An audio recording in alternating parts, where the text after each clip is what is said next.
Welcome to SN channel.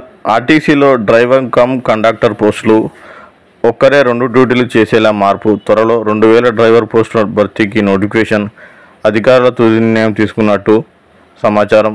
జిల్లాలు ఇతర రాష్ట్రాలకు వెళ్లే సర్వీసుల్లో ఆర్టీసీ బస్సుల్లో డ్రైవర్ కండక్టర్ డ్యూటీ ఒకరే చేసేలా టీఎస్ఆర్టీ నిర్ణయించింది. ప్రస్తుతం పల్లె వెలుగు ఎక్స్ప్రెస్ బస్సు మినహా మిగతా వాటన్నిటికీ డ్రైవర్లే టికెట్లు జారీ చేస్తున్నారు. కొన్ని నాన్ స్టాప్ సర్వీసుల్లో నిర్ధారిత పాయింట్ల వద్ద కండక్టర్లు బస్సులు ఎక్కి టికెట్లు జారీ చేసి దిగిపోతున్నారు.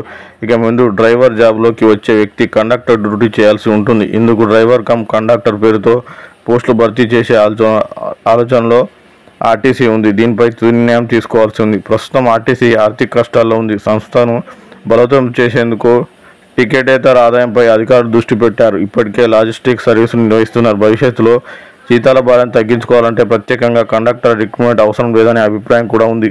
మరోవైపు డ్రైవర్ పోస్టులకు ఉన్న కొరత కండక్టర్ పోస్టులకు లేదు. దీంతో ఈ పోస్టు పేరు మార్చాలని అధికారులు నిర్ణయించినట్టు సమాచారం. ప్రస్తుతం ఆర్టీసీలో ఇతర జిల్లాల సర్వీసుల్లో డ్రైవర్లే టికెట్లు జారీ చేసే పద్ధతిని కొన్ని జిల్లాల్లో అమలవుతుంది. దీన్ని పూర్తి స్థాయిలో అమలు చేయనున్నారు. ఇప్పటికే దేశంలో 10 రాష్ట్రాలలో అమలులో ఉంది. ఆర్టీసీ నియామకాల్లో భాగంగా 2000 డ్రైవర్ పోస్టులే ఉన్నట్టు సమాచారం. మిగిలిన 1000 పోస్టులు ఆఫీసులకు సంబంధించినవి ఉంటాయని తెలిసింది. త్వరలోనే నోటిఫికేషన్ విడుదల ఉంది. మరిన్ని అప్డేట్ కోసం ఎస్ఎన్ ఛానల్ని సబ్స్క్రైబ్ చేయండి. Thank you.